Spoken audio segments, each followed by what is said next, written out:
Have you ever felt that sudden, sharp coldness in your chest when you realize you've been left out? It's a universal gravity, a weight that pulls your heart toward the floor of your stomach. We've all had that moment where we are perfectly fine 1 minute, and then, with a single scroll or an overheard comment, our entire sense of self-worth begins to unravel. We feel a desperate, primal need to control the narrative, to demand an invitation or to find out exactly what we did wrong.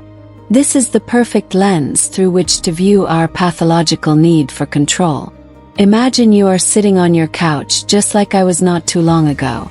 You're scrolling through social media and suddenly there it is, the carousel.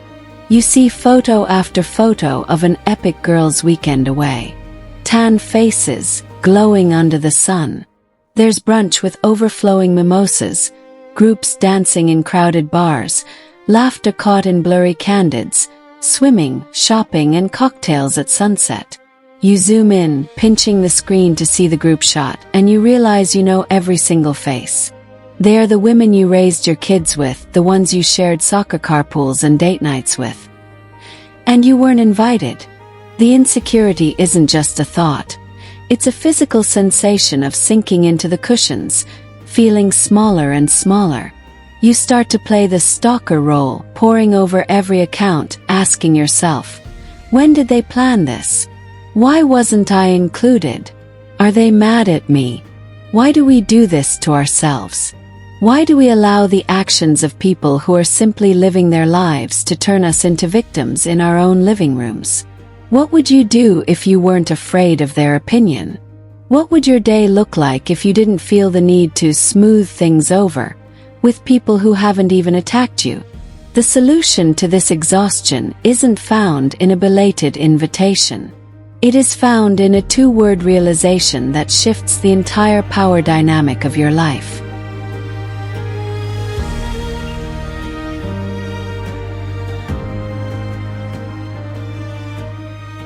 To understand why we are so exhausted, we have to understand that our need to control isn't a personality flaw. It's a survival mechanism. We are hardwired with an innate desire to manage our environment because feeling in control makes us feel safe. We try to manage our partner's habits, our boss's perceptions, and our parents' judgments because we believe that if we can just fix them, we will finally find internal comfort. We think that if we say the right thing, our partner won't be disappointed. If we work late enough, our boss will finally respect us. If we cater to our mom's every whim, we will finally have peace. But here is the hard truth. Control is nothing more than an illusion of safety. We try to handle everyone else's emotions to avoid the discomfort of our own. This fixer mentality is a trap. We believe that by intervening, we are preventing things from falling apart.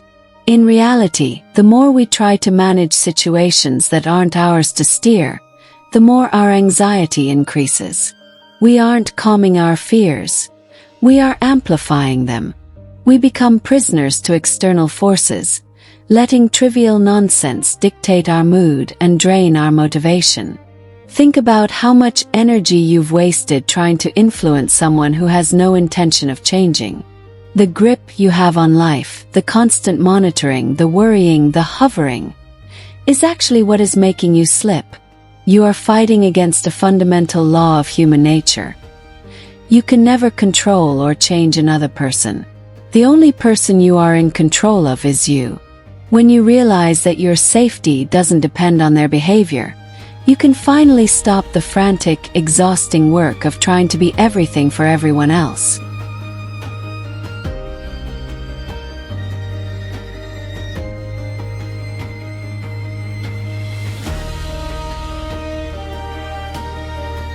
To break the cycle of emotional reactivity, we have to understand the biological hardware of the brain. When you feel stressed by a slow line at the coffee shop or a friend's exclusion, your brain isn't thinking logically. It is reacting for survival. Having a logical understanding of this process is the only way to interrupt the automatic nature of your stress. The let them theory is best illustrated by a story about my son Oakley's high school prom. I was already stressed, swarming over details he didn't care about. I had bought a beautiful, expensive corsage, but Oakley told me his date didn't want one. I didn't listen. I pulled the plastic container out of my purse like a winning lottery ticket and presented it to her. The awkwardness was thick enough to cut as she graciously extended a wrist that already had a homemade corsage on it. I had pushed my way into a moment that wasn't mine. Then the sky opened up. It began to downpour.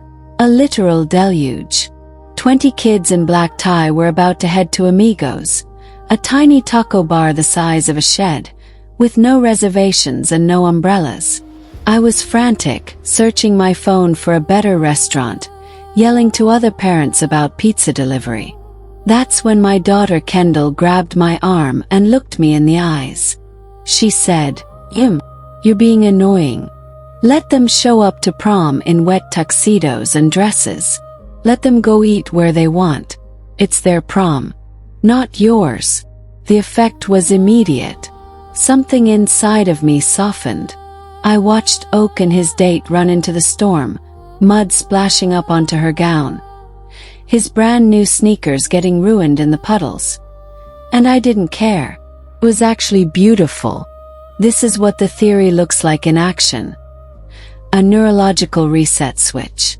Scientifically, as Dr. Aditi Nurukar explains in her book The 5 Resets, our stress response lives in the amygdala. When we are stressed, this almond-shaped structure takes the wheel, and the prefrontal cortex, the logical CEO of the brain, is hijacked. Let them acts as the off switch for the amygdala. It signals to your brain that this situation isn't a threat to your survival. You can visualize this dynamic as a seesaw on a playground. In the state of being without let them, you are on the bottom, weighed down by thoughts of being inferior, jealous, or less than. You have given the other person the power to weigh you down. When you use the let them jolt, you rise up, but there is a trap here. The state of superiority or detached judgment. You feel above it all, looking down on the immature people around you. This provides temporary relief, but it's a false sense of control that leads to isolation. The ultimate goal is to move toward true balance. This is the state where the seesaw levels out. You aren't beneath them and you aren't looking down on them. You are holding space for their reality while maintaining your own. But remember, let them is only the first half of the cure.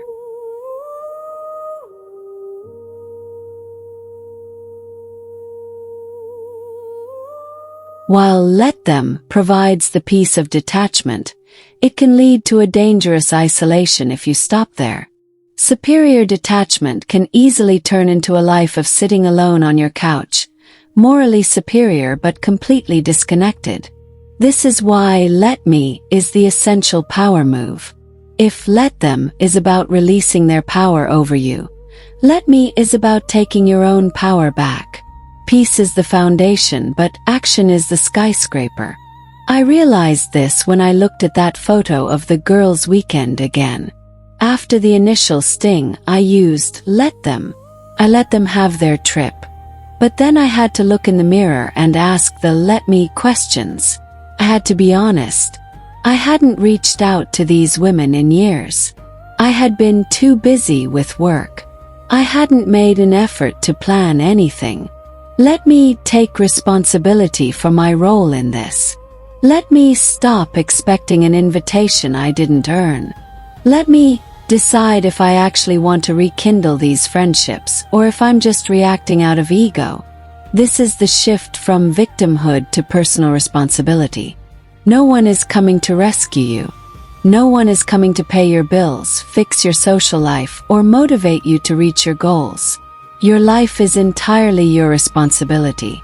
When you stop blaming others for your couch moments, you step into your let me era. You realize that you can feel horrible, you can feel the rejection and the fear, and still do what you need to do. You don't need permission to start your business, change your habits, or find new friends. You only need your own.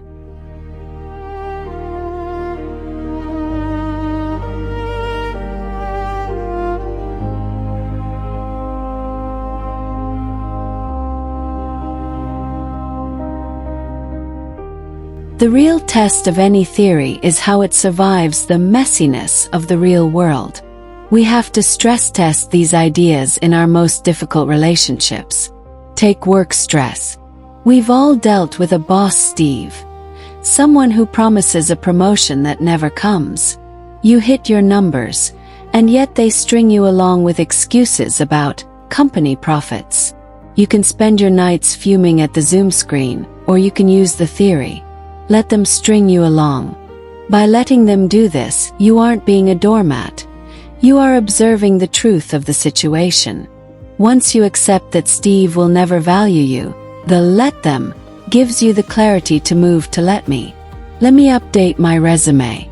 Let me start networking. Your career is your responsibility, not Steve's. When you stop fighting the reality of your current job, you find the energy to go find the one you actually deserve. In the realm of difficult family members, we use the frame of reference. For years, I felt a sting because my mom wasn't excited when I married Chris. She even said she wouldn't have picked him for me. But using her lens, I realized it wasn't about judgment. It was about her own history. She had left her home at 19 and never moved back, losing her connection to her parents. Seeing me marry a man from the East Coast triggered her fear that I, too, would leave and never come back. Understanding her frame of reference, her fear and her history, removed the need for conflict.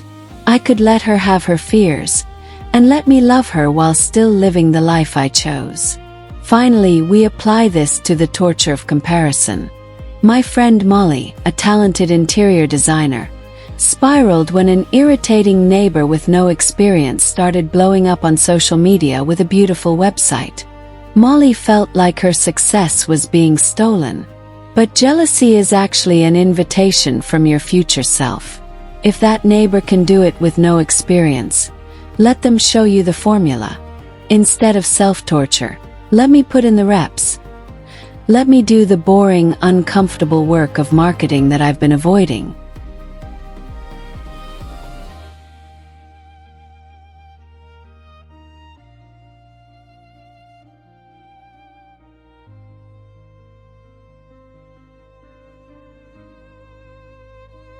As we wrap this up, I want you to think about the finite nature of your time.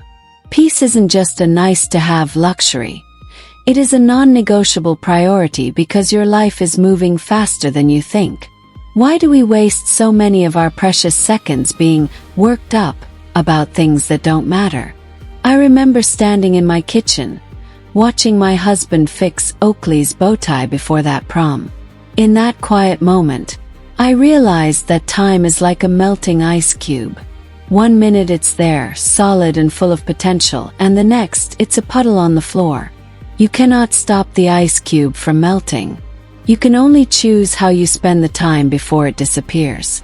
In that kitchen, watching Chris adjust the silk tie, I saw the cruelty and the beauty of passing time. I didn't want to spend my last minutes with my son under my roof being the corsage police. I often think of the Mary Oliver quote, "What is it you plan to do with your one wild and precious life? Do you really want to spend it trying to manage the unmanageable? Do you want to spend it waiting for an invitation or an apology that may never come? Progress beats perfection every single day. Your power has been waiting for you this whole time. You just had to stop giving it away to people who didn't even ask for it. It's time to stop the struggle. Take a breath. Reclaim your energy. Your let me era starts now. All you have to do is let them.